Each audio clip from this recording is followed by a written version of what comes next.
Hello friends, I hope all of you are well, and this is a new video on current events, and this event was the sinking of the IRIS Dena, which was sunk off the coast of Sri Lanka in the early hours of 4th March 2026. So this was an Iranian frigate, and this was attending or had attended an international fleet review held at Vishakhapatnam in India in mid to end of February. So I'll be covering background of the current events which led to the sinking of Dena, and I'll also be giving my views on whether this was a war crime or not. So let's crack on to the next slide. So I'm just giving a little bit of background in case you are watching this sometime in the future, maybe a few years down the line or even a couple of years down the line, when the attacks on Iran and the little war which is going on are a distant or faded memory. On 28th Feb 2026, US and Israel launched preemptive strikes on Iran, and this tension was building up since beginning of 2026. So USA had moved its main carrier battle groups into the Straits of Hormuz, and Israel, as we all know, considers Iran an existential threat. And also the USA has declared Iran, a part of the axis of evil since I think last 47 years. So in the first wave of strikes on 20th February, the top Iranian leadership, including Ayatollah Ali Khamenei, who was the president or the top boss, was killed, and a lot of military officials. So the entire top leadership was wiped out. And as we speak, the Iranian death toll is a little near 1,800 people dead. This includes a lot of civilians as well. So I'm recording this on the 15th of March. So I'm guessing the death toll is much higher. I believe quite a few people have been killed on the Israel and the US side as well after Iran launched retaliatory attacks. But that figure is not disclosed and censored. And another thing is, there's an interesting conspiracy theory going on that Benjamin Netanyahu was wounded in one of the retaliatory Iranian strikes, and he was evacuated to Germany and he's probably died. So I have no idea how true that is, but that's an interesting theory. So there's a lot of conflict going on, and we are also going through a fuel crisis now. And pretty much everywhere in the world, fuel prices are going up because the Straits of Hormuz are blocked by Iran. So the war is kind of deadlocked and jammed. And we'll have a look at a little more history going back to July of last year to look at the initial wave of attacks by US and Israel on Iran. So let's look at the next slide. So the attack in 2026 is a continuation of the 12-day war, which lasted from 13th to 24 June of 2025. And this is a pic of the bombing of the Iranian National Broadcasting Studio in Tehran by Israeli jets on 17th June 2025. In that, euphemistically called 12-day war, Israel and US attacked Iranian air defenses, ballistic missile bases, mobile missile launchers, nuclear establishments. They assassinated and killed a lot of scientists, military leaders, politicians, and they damaged a lot of civilian infrastructure. So, as per the Iranian sources, around 1,000 plus Iranians were killed in the attack, and Israel lost 32 civilians in Iran's retaliatory fire.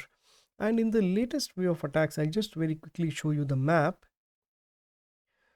So on 28th February, when Israel and USA launched multiple airstrikes on many sites in Iran, and you can see in the map that the markers in blue actually give the sites in Iran which were attacked by the US-Israeli coalition. After that, the markers in red, which are spread out across the different Gulf countries, so United Arab Emirates, Saudi Arabia, Oman, etc., they're all marked in red. So these were the retaliatory Iranian strikes, and Iran responded with missile and drone strikes against U.S. bases, Israel, and all the Middle Eastern countries which are allied with U.S.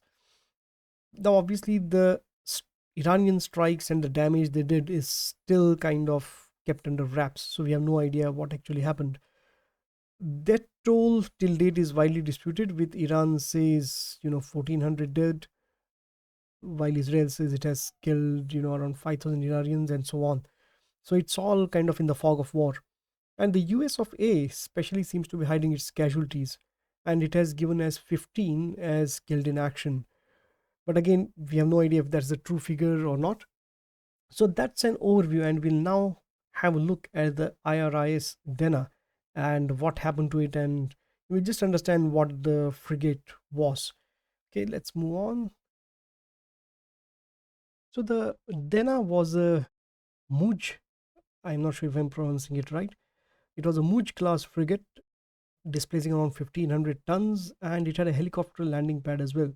So this was a relatively new frigate and was commissioned in 2021. And its last notable voyage was to participate in the International Fleet Review 2026, which was held at Vishakhapatnam port in India. And it was quite a powerful frigate. It had four engines generating around 20,000 horsepower, and it was armed with anti-ship missiles and an array of naval guns. And at the time of its sinking, it carried around 180 people. In the next slide, we'll have a look at the last journey of the Dena before it was sunk by the US submarine. So between 16th and 25th Feb 2026, it was in Vishakhapatnam, or Vizag as it is called in short, to participate in the International Fleet Review. And there was also multinational naval exercise called Milan. So it was part of a group of three Iranian ships. The other two were Bushehr and Lavan. It left Vizag on 25th Feb with the other two ships. Now, when war started on 28th Feb, Iran requested India to grant safe harbor to all the three ships. So this was pretty much instantly granted on the next day, on the 1st of March. The interesting thing is, none of the three ships docked anywhere on any Indian port between 1st and 4th March. So what exactly they were doing for 3 days is a mystery. A couple of explanations I can think of is because on 28th Feb, most of the Iranian leadership was annihilated. There was a vacuum in the command and control structure, and they were probably somewhere in the Indian Ocean looking for further instructions. And I think one thought might have also been to kind of try and make it to the nearest Iranian port. But this is, my speculation. On the 4th of March, only Lavan appeared in Kochi, which is a port in the state of Kerala in India, on the west coast of India. And this was on the 4th of March. Bushehr took shelter in Sri Lanka on the same day. When after Dena left Vishakhapatnam on 25th Feb, the next contract was off the coast of Sri Lanka. It's a port called Gale, I think that's how it's pronounced. And it was a distress call because US submarine, USS Charlotte, it torpedoed it in the early hours of the 4th of March, I think roughly around 5 a.m. It was a massive explosion because it tore apart one part of Dena, and the frigate went down, went under the water within 2 to 3 minutes. So the Sri Lankans responded to the call and managed to rescue 32 sailors who were floating on the water. 87 were killed in the explosion and 67 missing, which means dead. So only 32 survivors. Next, I will show you a clip of the explosion itself. It's a 20-second clip, so there won't be any voiceover from me. So let's watch the clip now.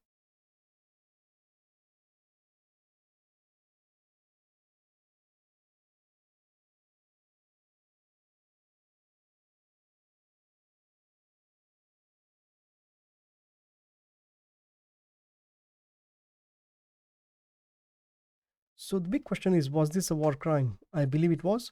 Now, I have no love lost for the mullah regime in Iran, but we need to understand that what is wrong is wrong. So no amount of hand wringing or bogus rationalizing can make it right.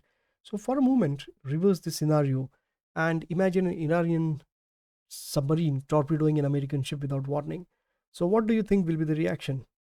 So obviously there will be candlelight marches and the US will bomb everything into oblivion, because at that point it would be a war crime.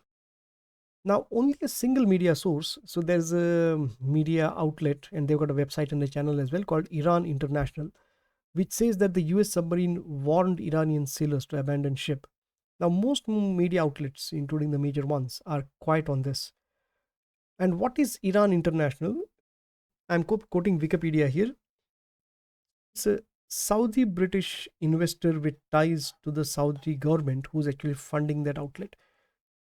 Story short, it's a propaganda front for Saudi and Anglo-Saxon intelligence agencies, so we can't really believe them. And this translates to that no warning was issued by the Americanos. In any case, it also looks like the ship was, and by ship I mean the Dena, was not carrying its usual complement of weapons as it was participating in the fleet review in India. So Dena was pretty much a sitting duck for the US sub, which must have been tracking it or would have been given precise coordinates to torpedo it. Because the US tracking and satellite system, navigation satellite system is very sophisticated, so they can pretty much track anything and everything that moves. Now, discussing India's response, India, being very frank about it, is stuck between the proverbial devil and the deep sea. So it did the right thing by allowing the Iranian ships to shelter in India, which saved the Lavan. Now, while there are pockets of support for the Iranian mullah regime in India, especially in the Shia community, the vast majority of Hindus are indifferent or they will support Israel because they see Israel as what Germany was seen by the Hindu intellectuals in the 1930s, 1940s, essentially a strong state willing to take action when needed. And I might be wrong here, but India doesn't have a lot of eggs in the Iranian basket right now. So the bread is buttered more on the Trumpian side. Another question is, did India get advance notice of the attack? So again, I have no clue to this. But even if it did, there was little that we could have done about it.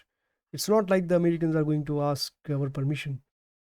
Perhaps, the strategic analyst Brahmachalani is right when he says, by sinking a vessel returning from an Indian hosted multilateral exercise, Washington effectively turned India's maritime neighborhood into a war zone, raising uncomfortable questions about India's authority in its own backyard. So, obviously, if India wants to project itself as a middle level power or a rising global power, then this is quite of an embarrassment to let it happen. But India is kind of playing a balancing act by having relations with Iran and also giving security. And I think the latest news that has come in is India is going to send the sailors from the Lavan back to Iran by charter flight. And India is also helping in getting the bodies repatriated from Sri Lanka.